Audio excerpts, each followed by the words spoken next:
Chicago, 1994.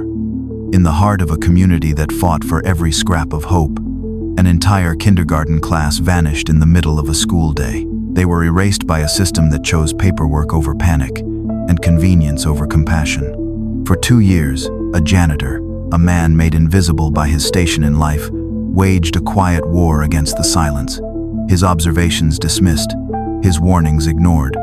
He never knew his lonely search would expose a rot that went to the very heart of the city, a betrayal so deep it would shatter a community's faith and lead to a discovery so horrifying it would freeze the souls of the very men who refused to look. Before I begin, thank you for watching. I'd love to know in the comments where you're watching from and what time it is there. It means a lot to know you're here, sharing these stories with me. We're in this together. Now let me tell you the story. Samuel Price existed in the quiet margins of the world. At 62, his life was a testament to routine, a series of methodical tasks performed in the echoing silence of Southwood Elementary long after the last bell had rung. He was the school's janitor, a title that made him both a permanent fixture and a ghost. For 30 years, he had been the unseen force that held back the tide of entropy, mopping up spilled milk, buffing away the scuffs of 1,000 tiny shoes, and ensuring the scent of disinfectant and floor wax greeted each new day. He knew the school not as a place of learning, but as a living organism. He knew the groan of the pipes in winter, the specific squeak of the third stall door in the boys' bathroom, and the way the afternoon sun slanted through the tall, grimy windows of the gymnasium, illuminating dust motes in golden, silent columns. He was invisible, and in his invisibility, he had become the building's most devoted observer. His favorite part of the day was the brief, chaotic overlap between the end of the school day and the start of his shift. It was then he would see the children, their vibrant, explosive energy a stark contrast to the ordered silence he would soon create. He had a particular soft spot for Mrs. Gable's kindergarten class. They were new to the world, their faces a mixture of boundless curiosity and comical seriousness.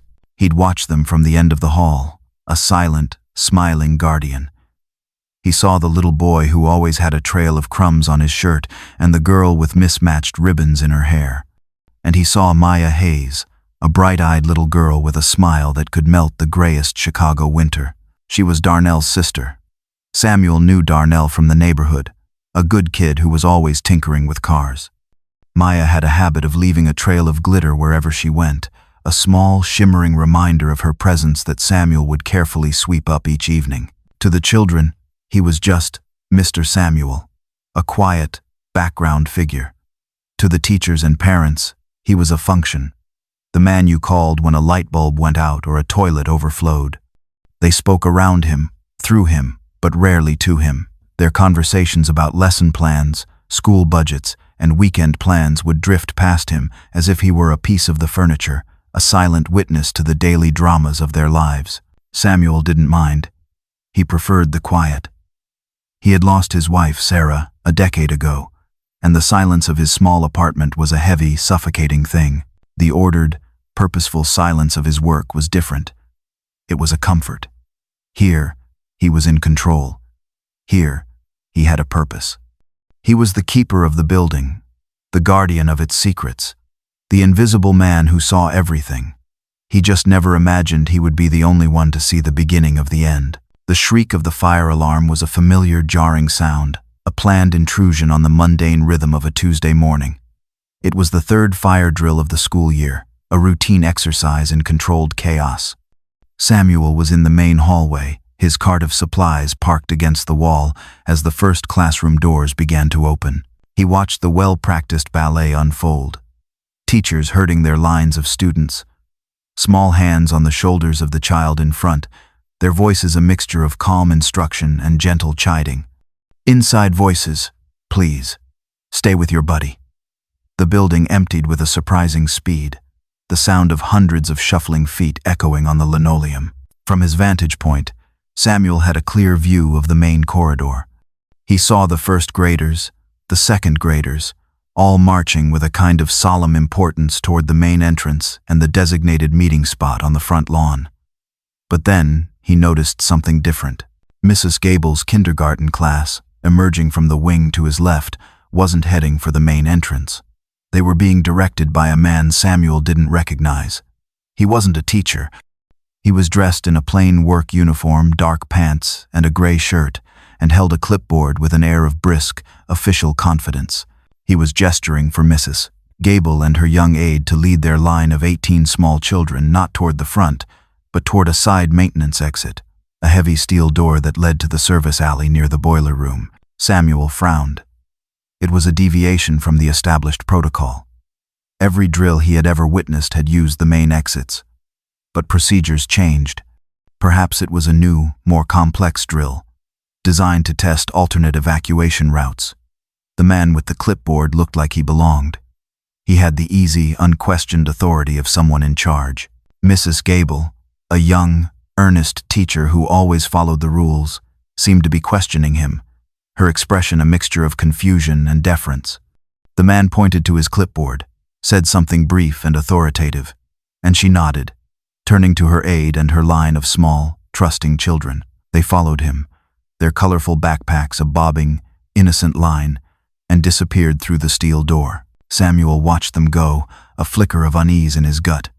It felt wrong, but it wasn't his place to question a fire drill procedure. He was the janitor. He was supposed to stay out of the way. He turned his attention back to his work, the unease fading as he focused on the familiar, tangible task of checking the emergency exit signs. When the alarm bells finally stopped, the sudden, profound silence that fell over the school was different.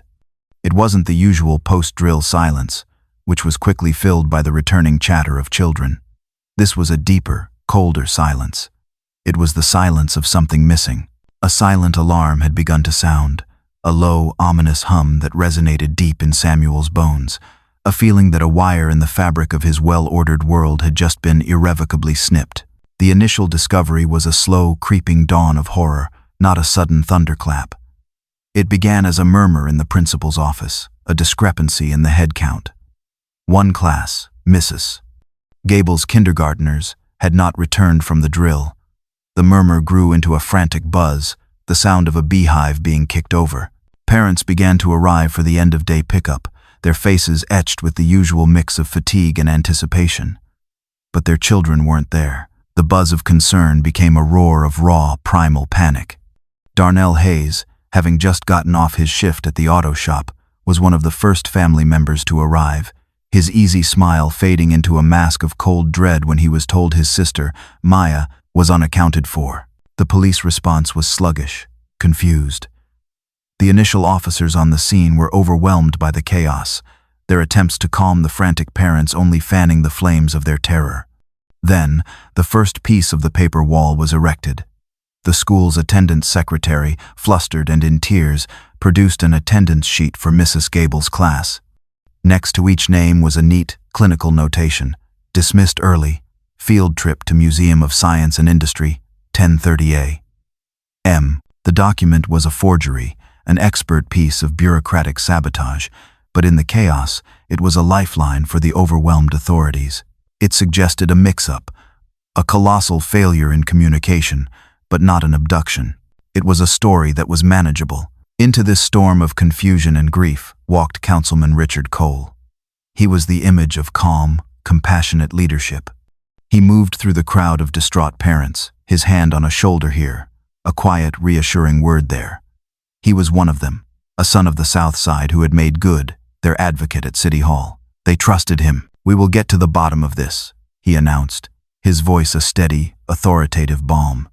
He pulled the police precinct captain and the school principal aside for a hushed, urgent conference. Samuel, standing in the background, his broom idle in his hands, could only catch snippets. Avoid a citywide panic. Jurisdictional nightmare. Handle this as a procedural failure until we know more. Cole was not managing the crisis. He was managing the narrative. He was building a wall of calm, plausible explanations. A barrier of bureaucratic procedure that was designed to slow, not accelerate, the search. He insisted that the focus remain on the paperwork mix-up, urging the police to check with the transit authority and the museum before escalating the situation to a full-scale missing persons investigation. Every minute that ticked by was a victory for the people who had taken the children. The councilman's deliberate, Methodical stalling was a poison being injected into the heart of the investigation. The parents, desperate for answers, clung to his reassuring presence, never imagining that the man they saw as their savior was, in fact, the architect of the system's failure. The man who was ensuring the truth remained buried under a mountain of plausible, damning paperwork. Night fell, and an unnatural quiet descended upon Southwood Elementary. The parents had been sent home, the police had established a token command post, and the news vans had packed up, their hunger for drama temporarily sated. For Samuel, this was when his true work began, but tonight, the familiar silence of the empty school was menacing. It was a heavy, suffocating blanket, thick with unanswered questions and a deep, gut-wrenching sense of wrongness. He started his rounds, the rhythmic squeak of his cleaning cart the only sound in the cavernous hallways. He tried to focus on the familiar tasks, on the methodical act of erasing the day's chaos, but his mind kept replaying the image of the kindergarten class being led through the side maintenance door. He pushed his cart toward that wing of the building, a cold, heavy feeling settling in his chest. The maintenance door led to a short hallway, which in turn led to the boiler room, the school's hot, thrumming heart. It was a place he knew better than any other, a subterranean world of pipes, gauges, and the colossal, aging furnace that was the building's circulatory system. The area was strictly off-limits to students and most staff. He pushed open the heavy door to the furnace room, the familiar blast of dry, hot air hitting his face, and he saw the first thing that was wrong. On the floor, just inside the doorway, was a small, perfect footprint in a layer of thick, gray dust. It was the print of a child's sneaker, no bigger than his hand.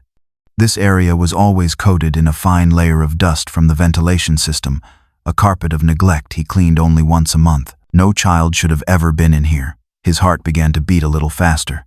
He scanned the room, his eyes, so accustomed to the order of his domain, searching for anything else out of place. And he found it.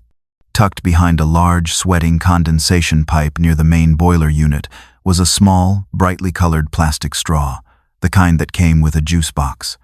It was bent in the middle, a tiny, discarded piece of a child's world, lying in a place of industrial grime. Then he heard it. A faint, rhythmic tapping sound. It seemed to be coming from behind the main furnace unit, from the wall that connected to the network of old service tunnels that ran beneath the school. He stood perfectly still, straining his ears. Tap, tap, tap, tap. It was soft, muffled, and then it was gone, swallowed by the furnace's low, constant hum. He knew, with a certainty that chilled him to his core, that he had to tell someone. He found one of the remaining officers, a young, tired-looking cop slumped over a cup of coffee in the teacher's lounge. Samuel explained what he had found, his voice quiet but firm, detailing the footprint, the straw, the tapping sound. The officer looked up at him, his eyes filled with a mixture of fatigue and condescension. He sighed, a long, weary sound. "Look, Pop," he said, the casual disrespect a familiar sting.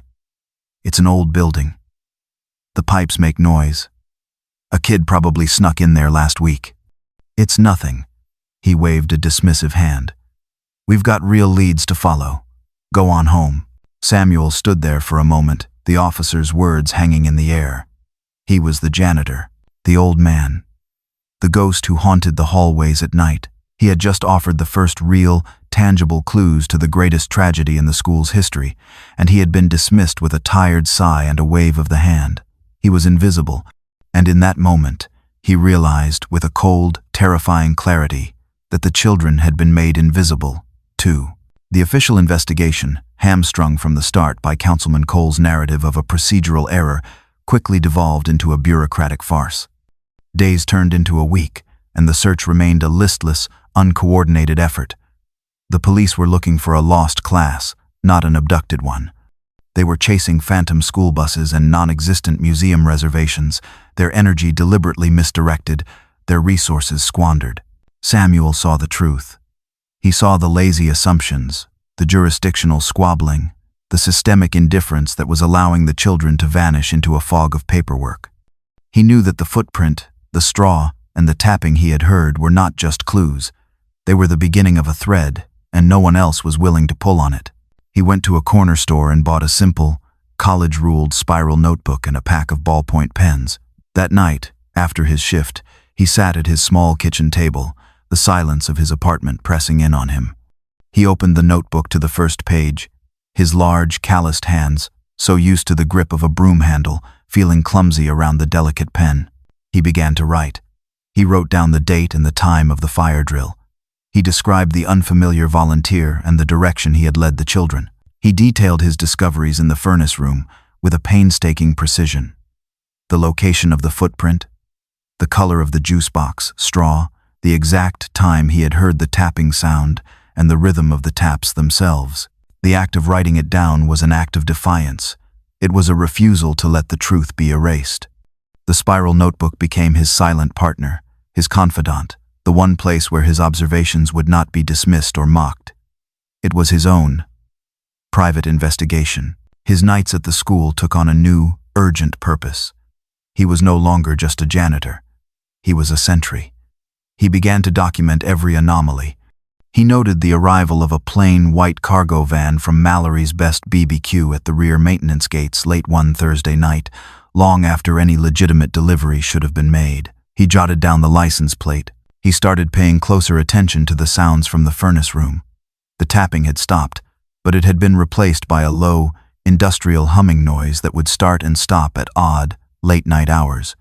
It was a sound that didn't belong to the school's normal mechanical rhythms. He recorded the times in his notebook. He found other, smaller things. A single, small, muddy boot print near the service alley. A faint, sweet, chemical smell, like an industrial cleaner, lingering near the furnace room door one morning. Each detail, no matter how small, was meticulously recorded in his notebook. The pages began to fill with his neat, blocky handwriting, a sprawling, secret history of a crime that the rest of the world had already decided was not a crime at all. The notebook was heavy with the weight of what he knew, and with the profound, crushing loneliness of being the only one who seemed to care enough to look. It was a desperate, solitary crusade, a janitor's quiet, methodical war against a city's determined forgetting. Victor Vic Mallory moved through the world wrapped in a cloak of greasy, delicious smoke and manufactured goodwill. His restaurant, Mallory's Best BBQ, was more than just a place to eat. It was a South Side institution. The scent of slow-cooked pork and hickory smoke was a permanent part of the neighborhood's atmosphere, a comforting, nostalgic perfume that promised good food and good times. Vic himself was the perfect embodiment of his business. He was a large, charismatic man with an easy laugh and a politician's memory for names and faces. He played the part of the local boy made good, the ex-con who had turned his life around through hard work and a secret family recipe for barbecue sauce. He was a walking, talking redemption story, and the community loved him for it. This public persona was a meticulously crafted piece of camouflage, a shield he used to hide the profound reptilian coldness that lay beneath. His generosity was a business expense, a strategic investment in public relations. He catered the annual police picnic for free. His vans, emblazoned with the cartoon pig logo of his restaurant, a welcome sight at any civic event.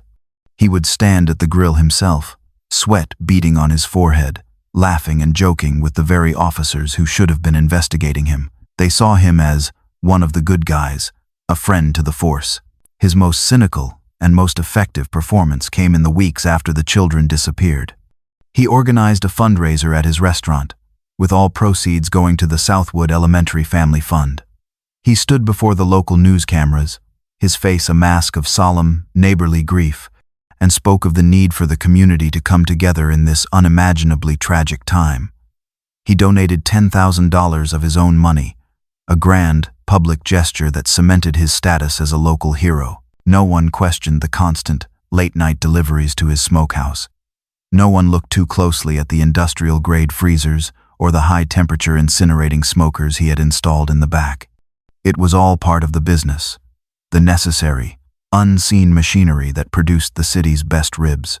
Vic had built a fortress of goodwill around himself, a wall of smoked meats and public charity that was more effective than any alibi. He had made himself an indispensable, beloved part of the community he was preying on. The idea that this man, this smiling, generous, community pillar, could be connected to the disappearance of 18 small children was not just improbable, it was unthinkable. An accusation so monstrous that to even consider it felt like a betrayal of the community itself. He was hiding in plain sight, his true nature concealed by the thick, comforting smoke of 1,000 barbecues. After months of filling the pages of his spiral notebook, Samuel felt the weight of his solitary knowledge becoming unbearable. He was a man of action, of tangible tasks, and this secret, passive observation was eating away at him. He knew he had a piece of the puzzle, but he didn't know how it fit, and he had no one to show it to. He finally turned to the one person in the world he knew would listen without judgment: his niece, Erica. Erica Price was a different generation, a different kind of fighter. In her early 30s, she was a city health inspector, a woman who navigated the world with a clipboard and a deep institutional knowledge of Chicago's bureaucracy. She was sharp, pragmatic, and possessed a healthy skepticism of official stories. Most importantly, she had always revered her uncle, seeing past the quiet, humble janitor to the man of deep integrity and quiet wisdom beneath. He invited her over for Sunday dinner, a weekly ritual they had maintained since her Aunt Sarah had passed. After they had cleared the dishes, he placed the spiral notebook on the kitchen table between them. "I need you to look at this, Erica," he said, his voice quiet but heavy with a significance that made her sit up a little straighter. "I need you to just read it, and try not to think I'm a crazy old man."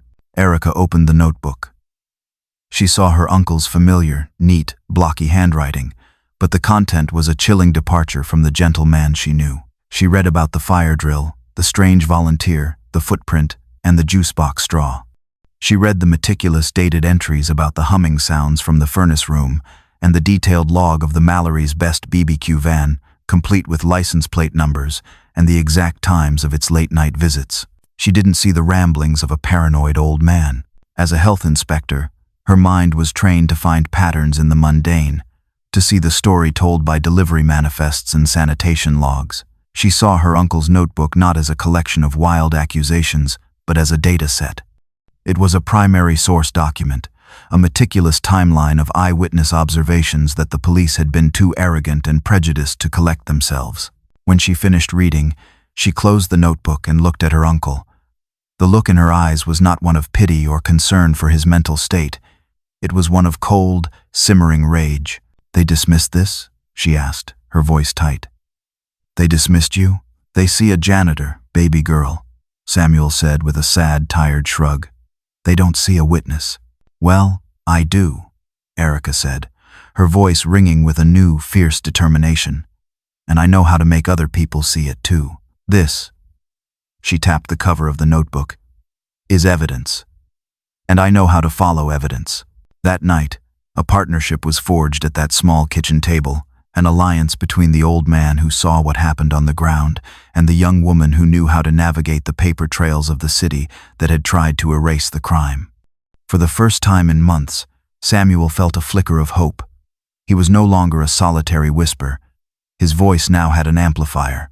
Darnell Hayes was a ghost, haunting the wreckage of his own life. The 2 years since his sister, Maya, had vanished had hollowed him out, leaving behind a young man who ran on a volatile mixture of caffeine, nicotine, and pure, undiluted rage.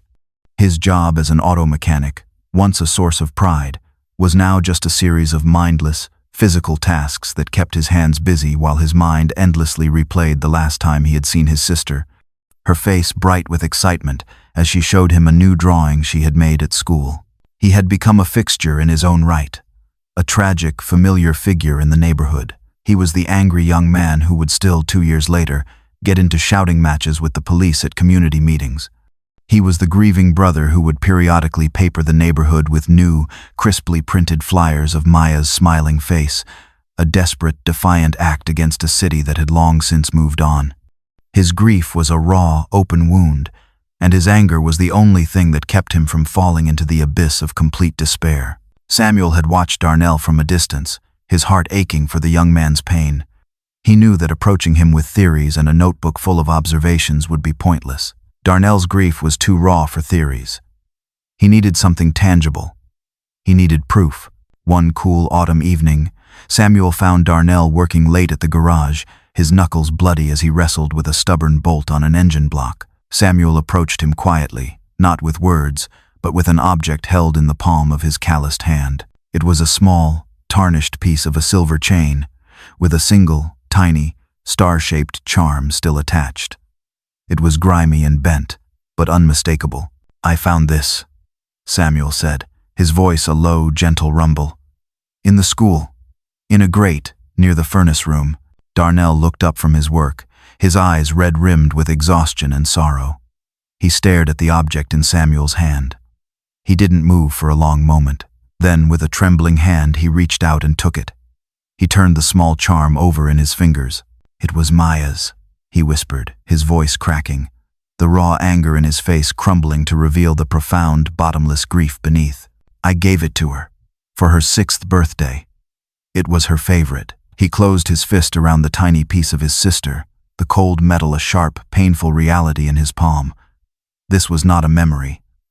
This was not a faded photograph. This was a piece of her, found in a place she should never have been. He looked up at Samuel, his eyes no longer just filled with pain, but with a new, sharp, and terrifying focus. The unfocused rage that had consumed him for 2 years now had a direction. It had a location. It had a target. "What else did you find?" Darnell asked, his voice low and dangerous. That night, in the greasy, fluorescent-lit world of the auto shop, the alliance of 3 was formed. The quiet observer, the bureaucratic navigator, and the grieving warrior. Darnell's raw, emotional fury provided the fuel, the relentless, driving force that would not allow them to stop, no matter what they found. His sister's bracelet was no longer just a piece of jewelry. It was a compass, pointing them directly into the dark, hidden heart of the truth. Deep within the city's labyrinthine bureaucracy, the ghost of the Southwood Elementary case continued to haunt the edges of the official record. For a young, ambitious detective named Rivera, it was an obsession. He was new to the homicide division, transferred from a quieter precinct, and he had been tasked with reviewing cold cases, a thankless job meant to season him. But the case of the 18 missing children was different. It wasn't cold. It felt deliberately frozen. The official file was a joke, a handful of pages, most of them detailing the paperwork mix-up theory.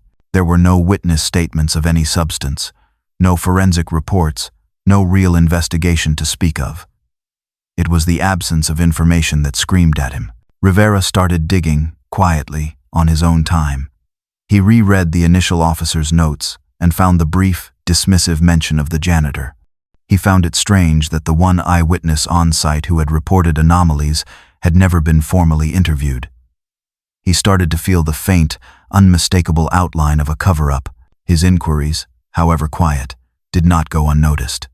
One afternoon, he received a summons, not from his direct superior but from the office of Councilman Richard Cole. The councilman's office was on one of the top floors of a downtown skyscraper, a world of polished wood, soft leather, and panoramic views of the city. It was a world away from the gritty reality of the South Side. Councilman Cole was the picture of refined power. He greeted Rivera with a warm, firm handshake and offered him a seat. His tone was not accusatory. It was calm, reasonable, almost fatherly. "Detective Rivera," Cole began, his voice a smooth, practiced instrument of political persuasion. "I hear you've taken an interest in the Southwood tragedy. I commend your diligence. It's a wound that this city, and I personally, still feel very deeply." He spoke of the need for community healing, of the dangers of reopening old wounds without new, credible evidence. He spoke of limited city resources, of the need to focus on current cases, on crimes they could actually solve.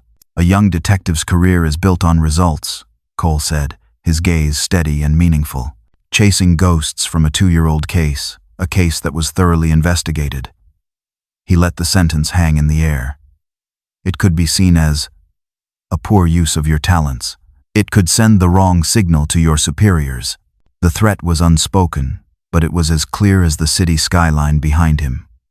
It was a quiet, professional assassination, delivered with a smile. Cole was warning him, in the coded, deniable language of power, to back off. Rivera, a young man with a mortgage, a family, and a career to think about, understood the message perfectly.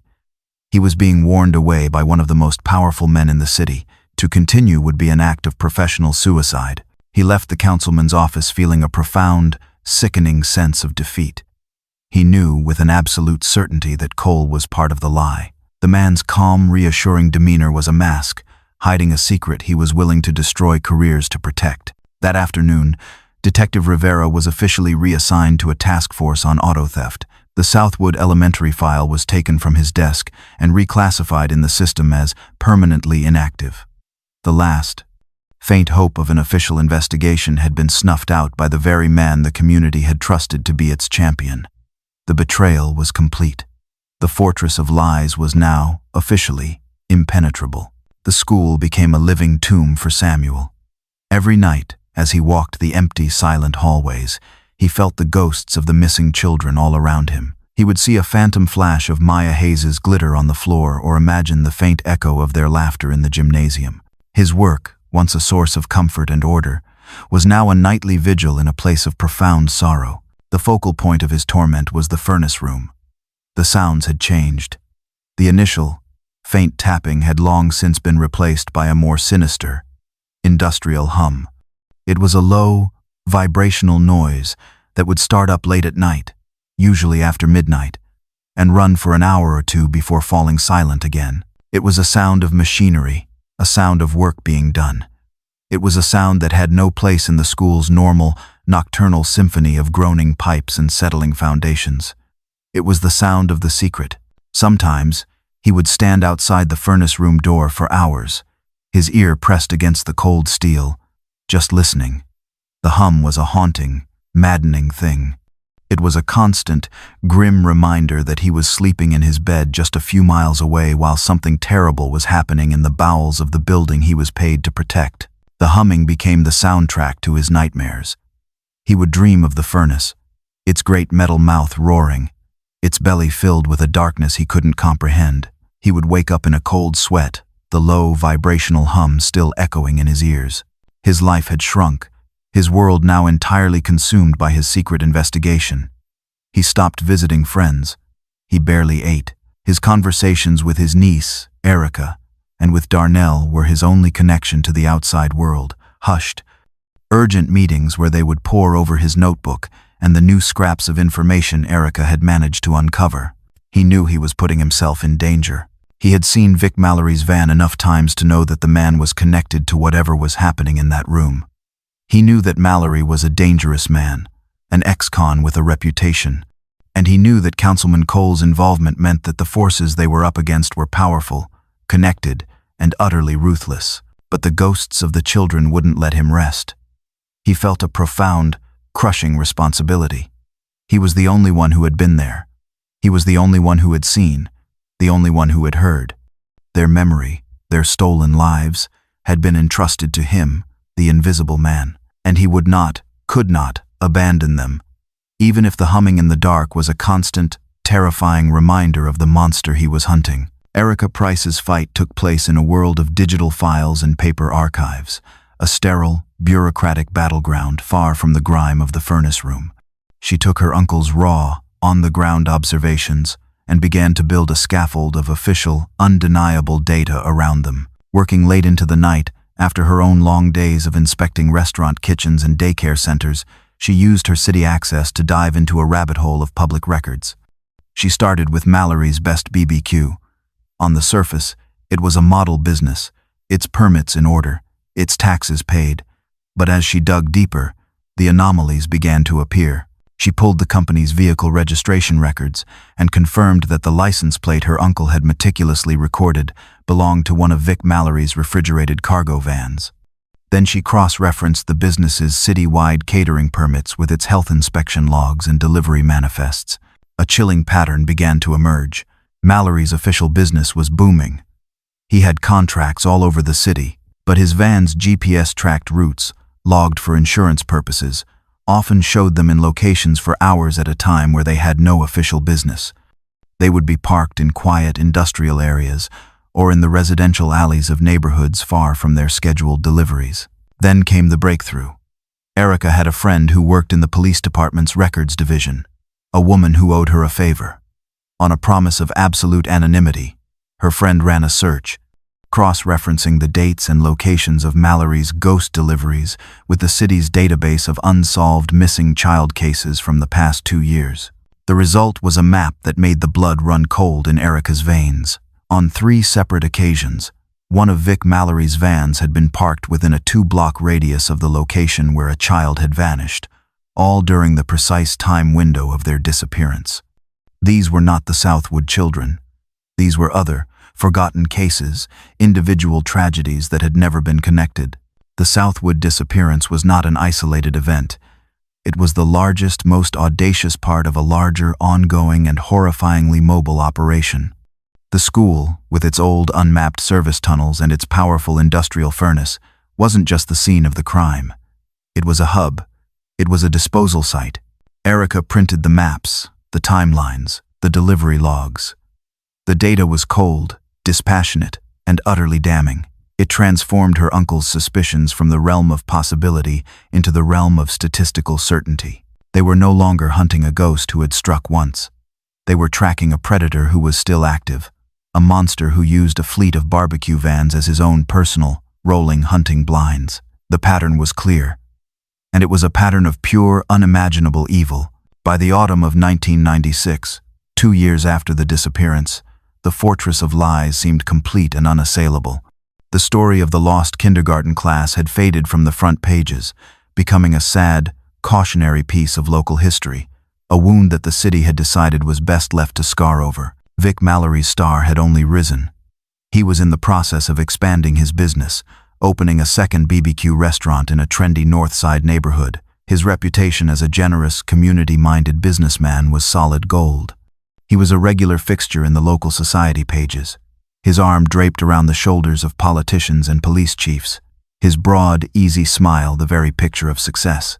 He moved through the world with the swagger of an untouchable man. Councilman Richard Cole was in the midst of a re-election campaign, one he was projected to win in a landslide. His masterful, steady-handed leadership during the Southwood crisis was a cornerstone of his platform. He was praised for his ability to manage a tragedy, to guide the community through its grief without allowing it to descend into chaos and recrimination. He was the face of resilience, the trusted leader who had held the city together. On paper, the case was dead. The official file was buried deep in the police archives, stamped inactive. The narrative was set in stone. It was a tragic, unsolved mystery, one of the many sad, inexplicable events that happen in a big city. But in the quiet corners of the South Side, the secret war continued. The alliance of the janitor, the health inspector, and the auto mechanic had become a well-oiled, if under-resourced, investigative unit. They met in secret, usually late at night in Darnell's garage, the air thick with the smell of motor oil and a shared, desperate purpose. Samuel was their eyes and ears, his spiral notebook now a thick, multi-volume encyclopedia of the school's secret life. Erica was their analyst, her kitchen table a command center of maps, timelines, and data points that connected the dots no one else could see. Darnell was their heart, his raw, unquenchable grief a constant, driving reminder of the human cost of the lies they were fighting. They were a tiny, secret island of truth in a vast ocean of deception. They knew they were close, that they had the pieces of the puzzle, but they were up against a wall of power, of corruption, and of public perception. They had no official platform. They had no authority. They had only the truth, and the gnawing, terrifying fear that they would be the only ones to ever know it. The villains were safe and celebrated, while the heroes were hiding in the shadows, their 2-year vigil a testament to a truth that the world had already agreed to forget. The turning point came from a place of quiet, desperate courage. Samuel knew that his notebook, his observations, were not enough. They needed something undeniable, something that couldn't be dismissed as the imaginings of an old man. They needed to capture the sound. He took $100 from his meager savings, a significant sacrifice for him, and went to an electronics store. He bought a small, cheap microcassette recorder, the kind students used to tape lectures. It was a flimsy, plastic thing, but to Samuel, it felt as powerful and as dangerous as a loaded weapon. The risk he was about to take was immense. Getting caught would mean more than just losing his job. It could mean losing his life. He knew the kind of men he was dealing with, But the image of Maya Hayes's smiling face, the memory of her glitter on his clean floors, gave him a strength he didn't know he possessed. One moonless night, his heart hammering against his ribs, he put his plan into action. He waited until well after 2 a.m., when the school and the surrounding streets were plunged into a deep, pre-dawn silence. He slipped into the furnace room, the familiar hot air feeling thick and suffocating. He knew he couldn't just leave the recorder on the floor. It had to be somewhere it wouldn't be found, somewhere it could pick up the faintest of sounds. He remembered an old, disused ventilation duct high on the wall, its grate loose and covered in a thick layer of grime. With his hands shaking, he climbed onto a rickety stepladder, pried open the grate, and carefully placed the small recorder inside, nestled in the darkness. He pressed the record button, the soft click of the mechanism sounding like a gunshot in the silent room. He replaced the grate and slipped out of the room, leaving the small, secret ear to do its work. He let it run for 2 nights. The wait was an agony of suspense. Finally, he retrieved the tape. He, Erica, and Darnell gathered in the back room of Darnell's garage, the only place they felt safe. Erica had brought a small cassette player from her office. They pressed play. The first hour of the tape was nothing but the low, ambient hum of the furnace, punctuated by the groan of the old pipes. Their hopes began to fade. And then, they heard it. It started with a low, scraping sound, the distinct, metallic drag of a heavy steel door or hatch being pulled open. It was a sound that made the hair on their arms stand up. It was followed by a long silence. And then, a new sound, muffled and faint, but utterly, horrifyingly unmistakable. It was a cry, a high-pitched, desperate sound, quickly stifled, that could only have come from the throat of a small child. They sat in stunned, horrified silence, the terrible, ghostly sound echoing in the small room. They had it. They had captured the sound of the secret. They had recorded the ghost. It was a thin, fragile, and heartbreaking piece of evidence, but it was undeniable. It was the voice of the lost, and it was a voice that would finally, after 2 long years, break the silence. The tape recording changed everything. It was no longer a matter of circumstantial evidence or a janitor's testimony. It was a voice from the tomb, a sound so chilling and undeniable that it could not be ignored. But they knew they couldn't take it to the police. The corruption, personified by Councilman Cole, ran too deep. They would be discredited, the tape would be lost, and they would be endangered. Erica, with her pragmatic, strategic mind, knew they had only one option left. They had to go around the official channels. They had to go to the one institution that corruption sometimes feared, the press. She did her research and targeted a specific investigative reporter at the Chicago Tribune, a woman named Sarah Jennings who had a reputation for being a tenacious, fearless bulldog, a reporter who had broken major stories on City Hall corruption before. Erica made the call, her voice low and urgent, speaking in careful, coded language. She didn't give details over the phone. She just said she had incontrovertible proof related to a massive, ongoing crime, a crime that involved the city's most vulnerable and was being covered up by its most powerful. The meeting took place in a noisy, anonymous diner far from the South Side. Sarah Jennings was a sharp, skeptical woman in her 40s, her eyes missing nothing. She listened, her expression unreadable, as Samuel, Erica, and Darnell laid out their 2-year investigation. They spread it all out on the booth's Formica tabletop. Samuel's thick, worn spiral notebooks, Erica's maps and data charts connecting Vic's vans to multiple disappearances, and Darnell's heartbreaking story, punctuated by the small, tarnished bracelet of his sister. Jennings listened, her skepticism slowly melting away, replaced by a look of dawning, horrified comprehension. She had seen cover-ups before, but this was something else entirely. This was a story of a monstrous crime compounded by a profound, systemic failure.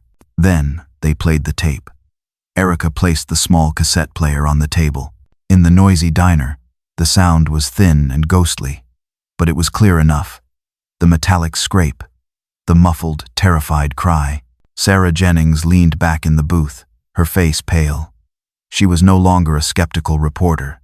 She was a human being, listening to the sound of a nightmare. "My God," she whispered. That was the moment the tide turned.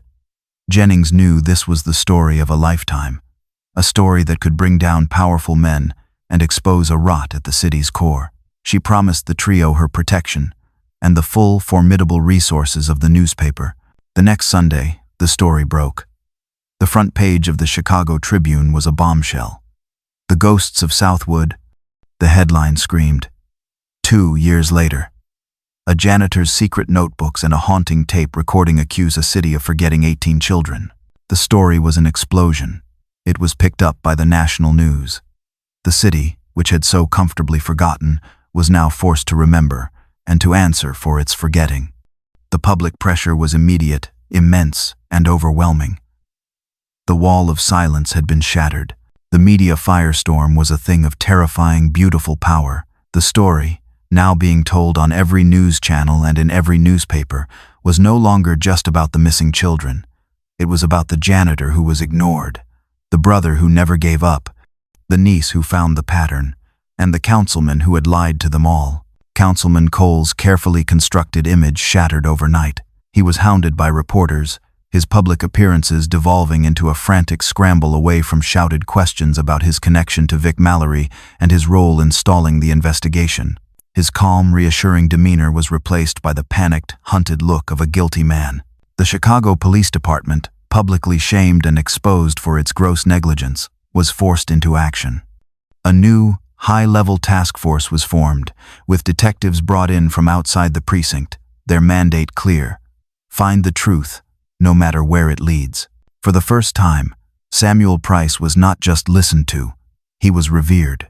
He sat for hours with homicide detectives, his spiral notebooks treated like sacred texts, his quiet, methodical testimony the foundation of the new, official investigation. The pressure mounted, and the city, bowing to the relentless, 24-hour news cycle and the roar of public outrage, was finally forced to do the one thing it had refused to do for 2 long years. They were forced to look inside the furnace.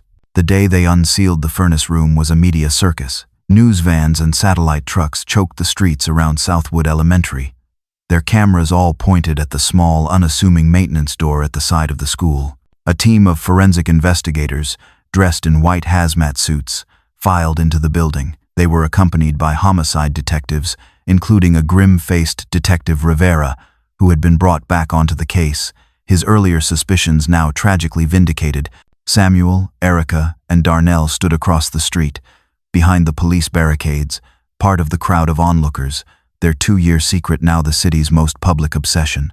The forensic team went to work on the main furnace hatch, a heavy cast-iron plate bolted to the floor. They had to use a crowbar to break the rusted seals. The sound of the metal groaning in protest echoed across the silent, watching crowd. Finally, the hatch was lifted. A wave of cool, musty air, the smell of dust and cold earth, wafted out. An officer shone a high-powered military-grade flashlight into the darkness below. For a long moment, there was nothing but silence. The officer holding the flashlight stood frozen, his body rigid. The team leader leaned over, looked into the hole, and then recoiled, his hand flying to his mouth.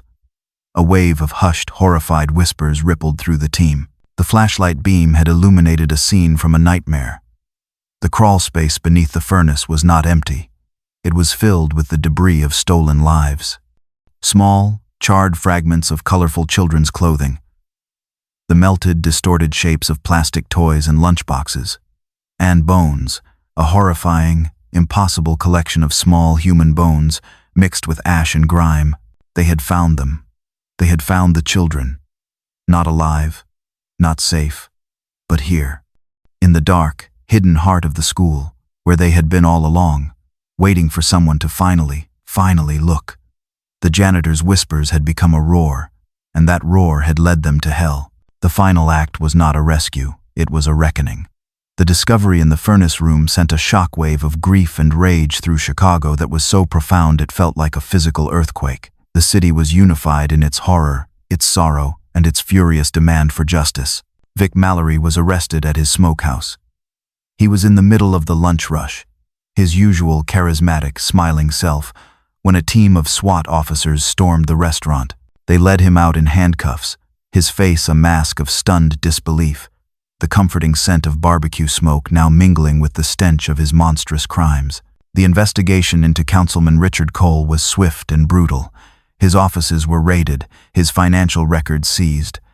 The paper trail was undeniable, a clear, damning path of bribes, kickbacks, and secret payments from a series of shell corporations all linked to Vic Mallory. His betrayal was laid bare for the entire world to see. He resigned in disgrace before he could be impeached, his name becoming a permanent synonym for corruption and moral rot. For the city, and especially for the South Side, the aftermath was a long, agonizing process of grieving and coming to terms with the depth of the deception. The story was no longer just about the evil of one man, but about the failure of an entire system, a system that ignored the warnings of a black janitor, that was too quick to believe a powerful politician, and that had, through its negligence, allowed a monster to operate in its midst for years. The weeks that followed were filled with candlelight vigils outside the gates of Southwood Elementary. The chain-link fence became a sprawling makeshift memorial, covered in balloons, teddy bears, and heartbreaking handwritten notes to the children who were lost. The school itself was closed, a permanent, silent monument to the tragedy. The final haunting scene of the story belongs to Samuel Price. Months later, long after the news cameras had gone and the city's attention had moved on, he was granted permission to enter the school one last time. He walked the silent, empty hallways, his footsteps echoing in the profound quiet. He made his way to Mrs. Gable's kindergarten classroom.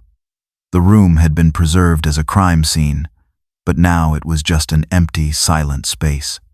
The small, brightly colored chairs were still arranged in a neat circle, forever waiting for the children who would never return. The walls were still covered in their bright, innocent drawings of smiling suns and lopsided houses. Samuel stood in the doorway, his old, tired heart filled with a sorrow so deep it felt like a physical weight. He had been vindicated. The world had finally listened to the janitor. Justice, in its cold, legalistic way, was being done. But it was a hollow victory. He had won the war, but the ghosts were still here. He looked at the empty chairs, at the name Maya written in wobbly, colorful letters on a cubbyhole, and he knew that his work was not truly over. He was still their keeper, the guardian of their memory, the invisible man who would spend the rest of his days making sure the world never forgot the children who were lost because no one had been willing to listen. Thank you for watching.